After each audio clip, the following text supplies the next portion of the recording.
उसके दोस्त ही उसे मरने के लिए छोड़ देंगे उसने उम्मीद नहीं की थी। माउंट एवरेस्ट पर चढ़ाई का सफर मुश्किल से भरा था। इसके बावजूद वह बंदा अपनी टीम के साथ सेफली चढ़ाई कंप्लीट कर लिया। लेकिन जब नीचे उतरने की बारी आई तो लोग मात्र 100 मीटर ही नीचे आए होंगे कि अचानक से उनमें से एक बंदा बेहोश होने लगा। उसके बिगड़ते हालत को देख उसकी मदद करने की बजाय उसे वहीं छोड़ दिए, ये सोचकर कि अब ये जीवित नीचे नहीं पहुंच पाएगा। पर उन्हें कहाँ पता था उनके जाने के बाद वो बंदा कई दिनों तक जीवित रहेगा कड़कती ठंड में। ये वक्त था सन 2006 का। उस बंदे का नाम है Lincoln hall. Australian mountaineer Lincoln Hall made headlines for cheating death on Mount Everest. Lincoln Hall collapsed in 2006. Lincoln was stuck. Lincoln Ross Hall. Lincoln Hall with us today. I'll keep this short since we're starting experience on Mount Everest in 2006. Lincoln Hall has summited many of the world's great peaks. 2006. On May 25, 2006, Australian climber Lincoln Hall. जैसा कि हमें पता है आज से 70 साल पहले 29 मई सन 1953 को दिन के वक्त करीब 12:30 बजे माउंट एवरेस्ट पर चढ़ने वाले पहले शख्स थे न्यूजीलैंड के एडमंड हिलेरी तथा नेपाल के शेरपा तेंजिंग नोर्गे। उसके बाद से दुनिया भर के माउंटेन क्लाइंबर माउंट एवरेस्ट पर चढ़ने के लिए होड़ सी मच गई। जैसा कि हिलेरी न्यूजीलैंड तथा नार्गे थे नेपाल के, इसलिए बाकी देश के क्लाइंबर माउंट एवरेस्ट पर चढ़कर पहला शख्स बनने की होड़ में लग गए। इसी में से एक देश था ऑस्ट्रेलिया, जहां पर एडमंड हिलेरी के माउंटेन पर चढ़ने के 2 साल बाद 19 दिसंबर सन 1955 को जन्म हुआ लिंकन हॉल का, जो आगे चलकर ऑस्ट्रेलिया के इकलौते शख्स बनेंगे जो माउंटेन की चोटी पर पहुंचेंगे पहली बार। और इस रिकॉर्ड को बनाने के लिए इन्हें इतनी बड़ी कुर्बानी देनी होगी जिसकी इन्होंने कल्पना नहीं की होगी। फिलहाल 28 सालों तक लिंकन देश ऑस्ट्रेलिया की राजधानी कैनबरा में ही रहे, जहां हुआ था उनका जन्म। इन 28 सालों में उन्होंने स्कूली पढ़ाई के साथ साथ कॉलेज भी कैनबरा में ही कंप्लीट किया। पढ़ाई के साथ साथ ये माउंटेन क्लाइंबर की ट्रेनिंग भी लिया करते थे। 29 साल की उम्र में यानी सन 1984 में माउंटेन एवरेस्ट पर चढ़ने वाले अभियानों में हिस्सा लिया। इस एक्सपेडिशन के लीडर थे अलेक्जेंडर एब्रामो, जो लिंकन के साथ बाकी क्लाइंबर को ट्रेन करेंगे, उनकी मदद करेंगे माउंट एवरेस्ट की चोटी तक पहुँचने में। 80s से लेकर 90s के दौरान लिंकन लीडर अलेक्जेंडर के नेतृत्व में कई बार माउंटेन की चढ़ाई की प्लानिंग की है, पर हर बार क्लाइंबिंग के दौरान कोई न कोई प्रॉब्लम आ जाती थी, जिस कारण हर बार क्लाइंबिंग के डेट को डिले किया गया। जब पहली बार माउंटेन की क्लाइंबिंग के लिए गए तो असफल रहे। इस तरह समय गुजरता रहा। वक्त आ चुका है मई सन 2006 का। लिंकन एक बार फिर एवरेस्ट की चढ़ाई पर जाने वाले हैं, जिसके लिए लिंकन अपने लीडर तथा टीम के साथ ऑस्ट्रेलिया से चलकर पहुंचे देश नेपाल, जहां ये दुनिया की सबसे ऊंची पहाड़ी माउंट एवरेस्ट के बेस पर मौजूद है। वहां पर इन्हीं की तरह बहुत सारे क्लाइंबर पहुंचे हुए थे क्लाइंबिंग के लिए, पर इनमें से बस कुछ ही चुनिंदा लोग सफल हुए थे अब तक। पर ऑस्ट्रेलिया का अभी तक एक भी बंदा नहीं है जो माउंट एवरेस्ट के पीक तक पहुंच पाया हो। इस टाइम लिंकन अपने टीम के साथ करीब 28,000 फीट की ऊंचाई पर मौजूद है, वो भी प्री समिट कैंप के पास, यानी ये करीब 850 मीटर की ऊंचाई पर है। पर इतने कम ऊंचाई पर भी ऑक्सीजन की डेंसिटी काफी कम थी। जहां चारों क्लाइंबर महसूस कर पा रहे थे यहाँ ऑक्सीजन की डेंसिटी कम है, पर इन्हें इस ऊंचाई का करीब 8 गुना ज्यादा दूरी तय करके पहुंचना होगा 8 किलोमीटर से ज्यादा की ऊंचाई पर। इस समय रात के 3:15 बज रहे थे। सुबह होने में अभी थोड़ा वक्त बाकी है। यहाँ तक कि चढ़ाई तो बिल्कुल नॉर्मल थी, पर असली सफर तो इसके आगे शुरू होगा। इनके अनुसार यदि चीजें सब कुछ नॉर्मल चली तो माउंट एवरेस्ट की पीक तक पहुँचने में 9 से 10 घंटे लगेंगे। फिलहाल सुबह होने से पहले लिंकन अपने दोनों साथियों के साथ निकल पड़े, जबकि उनका तीसरा साथी आने वाला था उनके पीछे पीछे। जबकि लोअर कैंप में उनका लीडर मौसम की जानकारी पता कर रहा है, जहां पता चला आज मौसम बिल्कुल ठीक है। फिलहाल लिंकन के निकले हुए 2 घंटे कंप्लीट हो चुके थे। बज रहे थे सुबह के 5। कुछ ही समय बाद सूर्योदय होने वाला है। इनका रात के वक्त निकलने का एक ही मकसद था, क्योंकि ये अंधेरा होते होते नीचे आ जाना चाहते हैं। सुबह होते होते इन्होंने 2000 मीटर से ज्यादा की चढ़ाई कंप्लीट कर ली थी, जहां पर ऑक्सीजन था बिल्कुल कम, लेकिन ये ऑक्सीजन मास्क पहले से लगाए हुए हैं। मगर जैसे जैसे ऊंचाई बढ़ रही है, खतरा भी बढ़ रहा था साथ साथ। बीच बीच में काफी बड़े बड़े दरार थे, जिन्हें पार करना अपने आप में ही जोखिम था। फिलहाल ये सारे चुनौतियों को पार करके पहुंच चुके थे 5000 मीटर की ऊंचाई पर, मीन्स 5 किलोमीटर। यानी माउंट एवरेस्ट की ऊंचाई बाकी रह गई है 3000 मीटर, मीन्स 3 किलोमीटर। अब तक दोपहर का धूप बिल्कुल क्लियर पड़ रहा था माउंटेन पर। जैसा कि इन्होंने मई का महीना चुना है, इसलिए तूफान वगैरह बिल्कुल नाम मात्र के हैं। वहीं अगर ये समय जनवरी या फिर फरवरी का होता तो ये न जाने कितनी बार बर्फीले तूफानों का सामना कर चुके होते। फाइनली 9 से 10 घंटों की कड़ी मेहनत के बाद माउंट एवरेस्ट के पीक पर इन्होंने फतह पा ली। वहां पहुंचकर उन्हें न्यूजीलैंड तथा नेपाल के फ्लैग देखने को मिले जो दबे पड़े थे बर्फ में, जहां से नीचे का नजारा किसी सपने की तरह था। आसपास जितने भी पहाड़ियां नजर आ रही थी सभी थी उस पीक के नीचे। इस पूरी चढ़ाई में लिंकन दोनों साथियों के आगे आगे थे, इसलिए वह ऑस्ट्रेलिया के माउंटेन पर चढ़ने वाले पहले शख्स बने। फिलहाल ये सारे नज़ारे को कैमरे में फिल्माने लगे।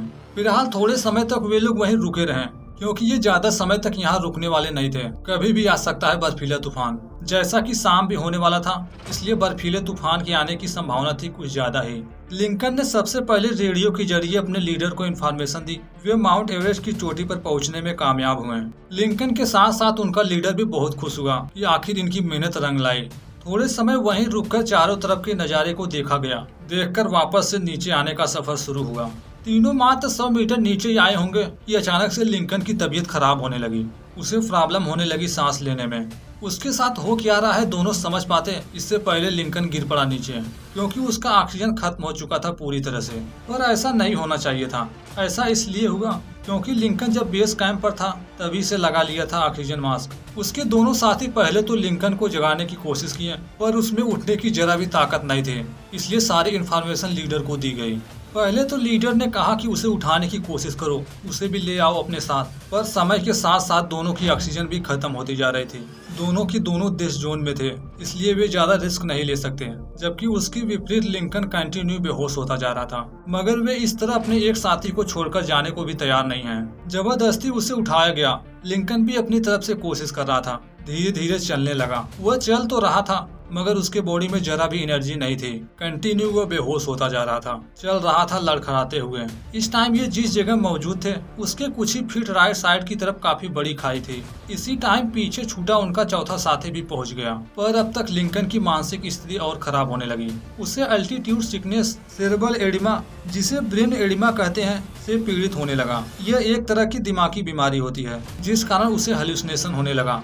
उसके साथी ही उसे उसके दुश्मन लगने लगे। अपने साथियों से ही करने लगा हाथापाई। उनके साथियों को भी पता है उसके साथ ये सब हो रहा है ऑक्सीजन की कमी से। लिंकन को समझाने की कोशिश की जा रही थी मगर उनकी मानसिक स्थिति पूरी तरह से खराब है।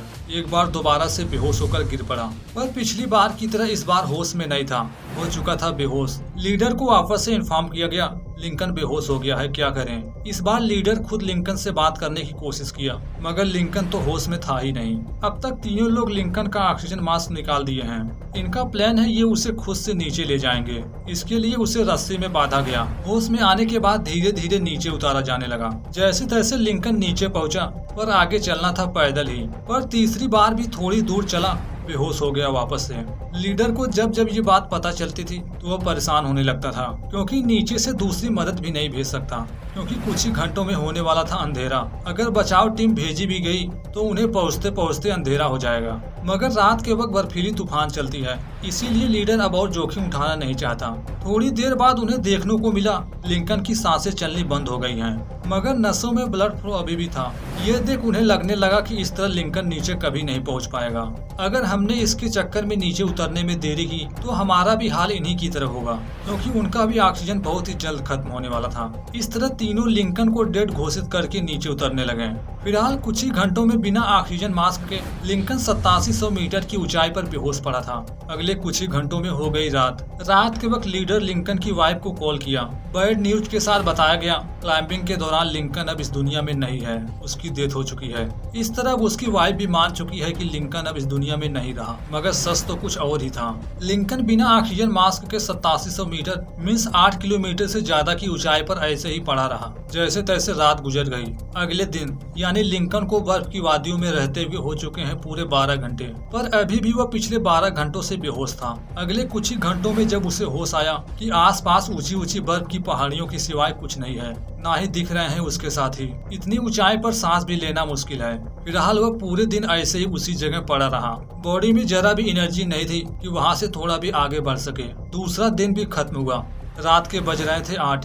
रात के वक्त लिंकन का दोस्त लिंकन के ही बारे में सोच रहा था उसके साथ क्या हुआ होगा, अब तक वह जीवित भी होगा या फिर नहीं। रात के वक्त टेम्परेचर और भी गिर गया, पहुंच गया -25 डिग्री सेल्सियस। इतना तापमान काफी था एक नॉर्मल इंसान की हड्डियों को भी जमाने के लिए। दूसरी रात कपकपाते ठंड में लिंकन बड़े मुश्किल से सरवाइव कर रहा था, मगर यहाँ प्रॉब्लम सिर्फ ठंड की नहीं थी बल्कि थी ऑक्सीजन की भी। इतनी ऊंचाई पर ऑक्सीजन की डेंसिटी कम होने से सांस लेने में प्रॉब्लम हो रही थी। वह इस समय था हाइपोथर्मिया में। पर यहाँ बुरी बात तो ये थी कि जो इंसान अभी भी जीवित है उसकी फैमिली को गलत इन्फॉर्मेशन दे दी गई कि अब वो नहीं रहा इस दुनिया में। दूसरी रात भी लिंकन कपकपाते ठंड के बीच एक कोने में पड़ा रहा। न चेहरे पर मास्क है न हाथ में ग्लव्स। रात के 3:15 बजे के करीब जब उन्होंने उंगलियों को चेक किया तो पता चला सभी उंगलियां ठंड से जम चुकी हैं। उसमें जरा भी मूवमेंट नहीं थी।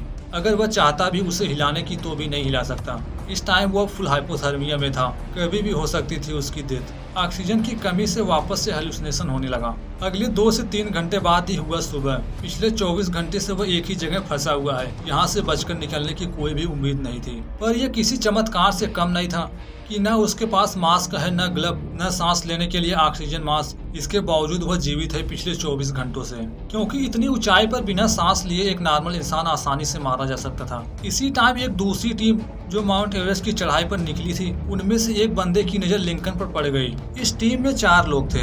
पहला टीम का लीडर डेनियल मेजर जो यूएस का रहने वाला था, दूसरा कनाडा का एंड्रू व्रास, तीसरा यूके का माइल्स ऑसबोर्न तथा चौथा यही नेपाल का जग्गू शेरपा, जो इन तीनों को लेकर जा रहा था माउंट एवरेस्ट पर। जब वो उसकी ये हालत देखा तो उसे यकीन ही नहीं हुआ, क्योंकि वह न टोपी पहना है, न ग्लव्स, न सनग्लास, न ऑक्सीजन मास्क, न पास में है रेगुलेटर, न आइस एक्स, न खाने का भोजन, न पीने के लिए पानी की बोतल।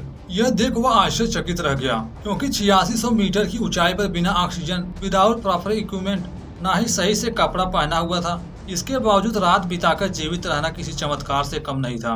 उसकी ये हालत देख टीम का लीडर माउंटेन पर जाने का प्लान कैंसिल कर दिया। अब इनका पूरा ध्यान है कैसे भी करके लिंकन को नीचे ले जाया जाए। सबसे पहले इन्होंने उसे ऑक्सीजन मास्क पहनाया। उन्होंने इसकी खबर नीचे बेस कैंप तक पहुंचाई। जब जानकारी निकाली गई तो पता चला 2 दिन पहले एक लिंकन नाम का शख्स माउंटेन पर गया था और उसे माउंटेन पर ही डेथ घोषित कर दिया गया है। लेकिन लिंकन के लीडर को जैसे ही पता चला वह जीवित है, उनके खुशी का ठिकाना नहीं था। उन्होंने जरा भी उम्मीद नहीं की थी वह पिछले 24 घंटे से जीवित कैसे है, जिसे हमने डेथ घोषित कर दिया था।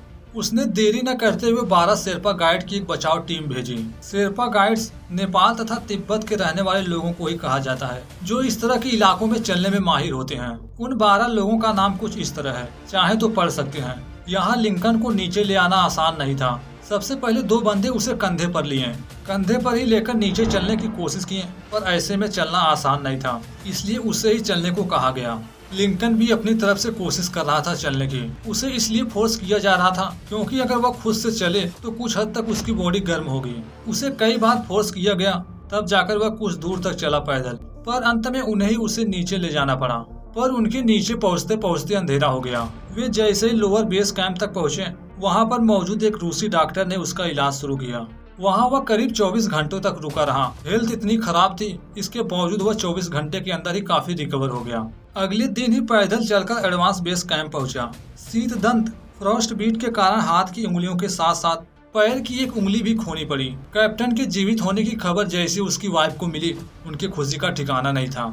आगे इस हादसे के 6 साल बाद 20 मार्च सन 2012 को 56 साल की उम्र में देश ऑस्ट्रेलिया के कैम्पर टाउन में डेथ हो गई। उनके मौत का कारण था मेसोथेलियोमा, जो है एक कैंसर की बीमारी ही। लेकिन जब लिंकन माउंट एवरेस्ट पर चढ़ने वाले कैंपियन में हिस्सा लिया था सन 1984 में, तो उसके 1 साल बाद सन 1985 में एक प्लेन देश ताइवान से निकली अमेरिका के लिए। मगर प्लेन जैसे बीच समंदर में पहुंचा, प्लेन का इंजन ही खराब हो गया, जिसके बारे में बात की गई है इस वीडियो में। तब तक एंजॉय कीजिए, मिलते हैं जल्दी। धन्यवाद।